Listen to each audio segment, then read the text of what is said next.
আসসালামু আলাইকুম গাইস। এখন কলেজ যাইতেছি, ঠিক আছে। রাস্তা দিয়ে হাঁটতে যাইতেছি, পোষা প্রায় দাঁড়িয়ে আছি। এই পথটা আমার ডেলি হাঁটা লাগে। তো দেখতেছি যে এই মাত্র কিছু পোলাপান সাইকেল চালাই আরও।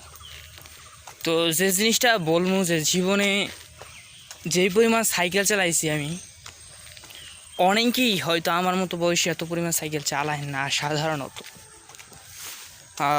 বরিশাল থাকতে অনেক সাইকেল চালাইছি, এলাকায় থাকতে আমার ছোটকাল থেকে সাইকেল ছিল এবং সাইকেলের প্রতি ছিল আমার অন্যরকম একটা ভালোবাসা।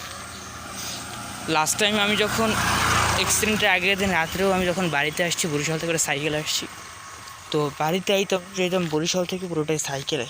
তো এই যে সাইকেলটা আমার একটা ইমোশন। এই যে ও চালাইতেছে, ওরা দেখে ভালো লাগতেছে। এই সাইকেলের প্রতি যে আমার একটা সময় এত পরিমাণে ভালোবাসা ছিল, আমার মনে আছে আমি যখন 6-7 এনামুলের একটা সাইকেল ছিল। তো এনামুলের সাইকেলটা পাওয়ার জন্য আমি ওরে কত জাত পাও ধরছি আমি জীবনে জানি না। আমি ওইরকম হাত পাও আমি অন্য কোনো কিছুর জন্য কোনোদিন হাত পা ধরছি কিনা, কোনো কিছু চাওয়ার জন্য যে এটা লাগবে দিলে দিচ্ছে, না দিলে নাই। বাট ওর কাছটা আমি অনেক চাইছি, কারণ সাইকেলটা ভাই কেন চাইছি আমি বুঝতে পারতাম না। সাইকেল কেনার পর থেকে বহু সাইকেল চালাইছি, এমনি বহু জায়গায় ভাই খেলে গেছি সাইকেলে। মানে কোনো জায়গায় যাওয়ার হলে সাইকেলটা বাই করে টান দিয়ে গেছে। এবং সাইকেলের কাম মোটামুটি সব কামই করতে পারতাম, সাইকেলের সবই জানতাম। এই যে আজকে আমার হাঁটা লাগতেছে, হয়তো আমি সুস্থ থাকলে হাড় লাগবে না, সাইকেল যেতাম, হয়তো এখানে বাড়িতেও থাকতাম না, এই আর কি।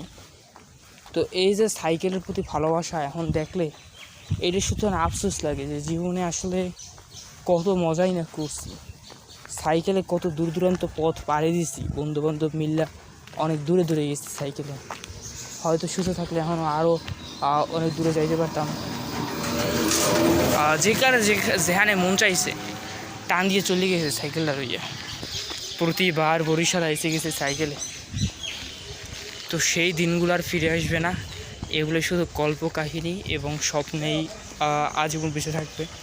ইউটিউবেও কিছু ভিডিও আছে, এই জীবন আর কি গাইস, ক্যারে কোন জায়গায় নিয়ে আসে কেউ জানে না।